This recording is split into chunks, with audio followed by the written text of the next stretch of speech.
उत्तर भारत के एक छोटे से गांव में घने जंगलों के बीच एक पुरानी और खंडहर नुमा हवेली थी। इस हवेली के बारे में कई खौफनाक और रहस्यमयी कहानियां प्रचलित थीं। गांव वालों का मानना था कि हवेली में एक यक्षिणी का वास है।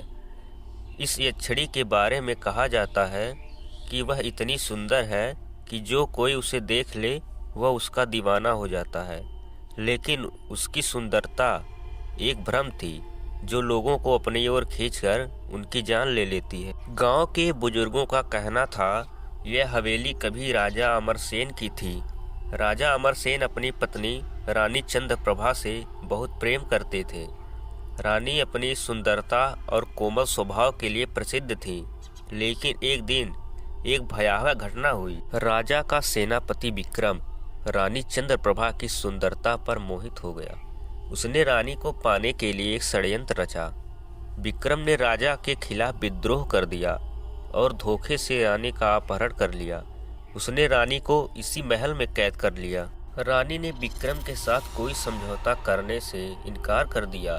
जब विक्रम ने रानी को बलपूर्वक पाने की कोशिश की तो रानी ने अपनी जान दे दी और मरते मरते रानी ने श्राप दिया, जो कोई भी इस हवेली में आएगा उसकी आत्मा मेरे पास कैद हो जाएगी। मैं यक्षिणी बनकर यहाँ वास करूँगी और तब तक नहीं जाऊँगी जब तक मुझे न्याय नहीं मिलेगा। रानी की मृत्यु के बाद हवेली में अजीब अजीब घटनाएं होने लगी। रात को हवेली से डरावनी आवाज़ें आती हैं और वहाँ जाने वाले लोग कभी वापस नहीं लौटते। गांव वाले इस हवेली से बेहद डरते थे। दिन के उजाले में भी कोई इसके पास जाने की हिम्मत नहीं करता था। लोग कहते हैं यक्षिणी रात के समय अपने असली रूप में आती है। वह सुंदर स्त्री का रूप लेकर लोगों को अपनी ओर आकर्षित करती है और फिर उनकी आत्माओं को कैद कर लेती है। एक दिन गांव में एक भयानक घटना हुई।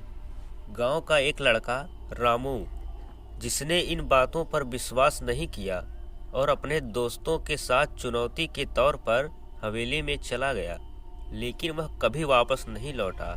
इसके बाद गांव वालों ने हवेली के आसपास जाना भी बंद कर दिया। उसी गांव में एक लड़का अरुण, जो इन अंधविश्वासों पर विश्वास नहीं करता था, उसने सोचा कि यह सब केवल डरावनी कहानियां हैं जिनका कोई आधार नहीं है।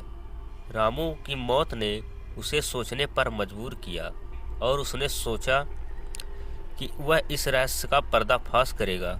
अरुण ने गांव के बुजुर्गों से हवेली के बारे में पूछा तो उन्होंने उसे चेतावनी दी, यह हवेली बहुत खतरनाक है, वहां मत जाओ। जो भी गया वो कभी वापस नहीं आया। लेकिन अरुण ने उनकी बातों को नज़रअंदाज किया और उसने अपनी तलवार, दीपक और कुछ हनुमान चालीसा के पन्ने अपने साथ लिए और रात के समय हवेली की ओर चल पड़ा। जैसे ही अरुण ने हवेली में कदम रखा, उसने एक अजीब सी ठंडक महसूस की। हवेली के अंदर सब कुछ धूल और मकड़ियों के जालों से भरा हुआ था। चारों तरफ सन्नाटा था। वह धीरे धीरे हवेली के मुख्य कमरे की ओर बढ़ा। मुख्य कमरे में पहुंचते ही उसने अचानक एक सुरीली आवाज़ सुनी और यह आवाज़ किसी स्त्री की थी। वह आवाज़ इतनी मोहक थी कि अरुण कुछ पल के लिए वहीं ठहर गया। उसने चारों ओर देखा लेकिन वहाँ कोई नहीं था। तभी एक सुंदर स्त्री उसके सामने प्रकट हुई। वह बेहद खूबसूरत थी। उसकी आंखें गहरे और चमकीली थीं और उसके चेहरे पर एक रहस्यमयी मुस्कान थी। उसने अरुण से कहा, तुम कौन हो जो इस हवेली में आए हो? क्या तुम्हें डर नहीं लगता? अरुण ने कहा, मैं इस हवेली में रहस्य को जानने आया हूँ। लोग कहते हैं कि तुम यक्षिणी हो जो लोगों की आत्माओं को कैद कर लेती हो। यक्षिणी ने मुस्कुराते हुए जवाब दिया, तुम बहुत बहादुर हो, लेकिन क्या तुम मेरे जादू से बच पाओगे? अरुण ने उसकी ओर देखा और कहा, मैं तुम्हारे किसी जादू से नहीं डरता। सच बताओ, तुम कौन हो और इस हवेली में क्यों हो? यक्षिणी ने धीरे धीरे अपना जादू चलाना शुरू किया। उसने अपने सुंदर रूप का इस्तेमाल किया और अरुण को अपने पास बुलाने की कोशिश की। उसकी मोहक आवाज़ और सुंदरता ने कुछ क्षणों के लिए अरुण को मोहित कर दिया। लेकिन अरुण ने जल्दी से ही अपना मन मजबूत किया और कहा, तुम मुझे अपने जादू से नहीं फंसा सकती। अगर तुम्हारे साथ अन्याय हुआ है तो मुझे बताओ। यक्षिणी ने गहरी सांस ली और कहा, मैं इस हवेली की रानी चंद्रप्रभा हूँ। मेरे साथ छल और अन्याय हुआ था। मुझे धोखे से मारा गया था और मेरे मरने के बाद मेरी आत्मा को चैन नहीं मिला। मैं तब तक यहाँ से नहीं जा सकती जब तक कोई मेरी आत्मा को मुक्त नहीं करता। अरुण ने पूछा, मैं तुम्हारी आत्मा को कैसे मुक्त कर सकता हूँ? यक्षिणी ने कहा, इस हवेली की एक पुरानी मूर्ति है।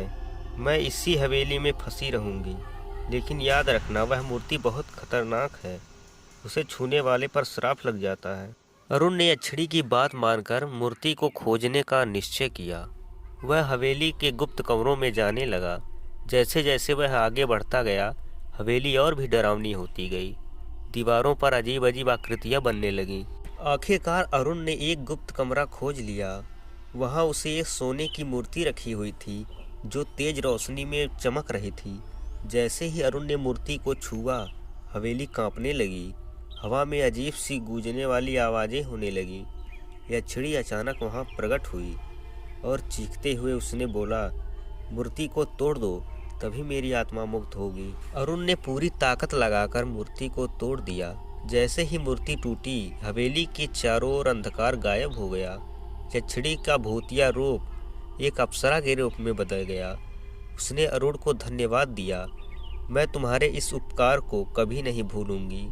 इसके बाद यक्षिणी की आत्मा वहां से गायब हो गई और हवेली शांत हो गई। इसके बाद हवेली में कभी भी कोई डरावनी घटना नहीं हुई।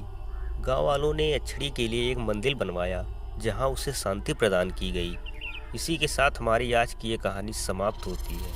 आशा करता हूँ आप सभी को ये कहानी पसंद आई होगी। फिर मिलते हैं किसी ऐसी ही खौफनाक कहानी के साथ। तब तक के लिए जय मां विंध्यवासिनी।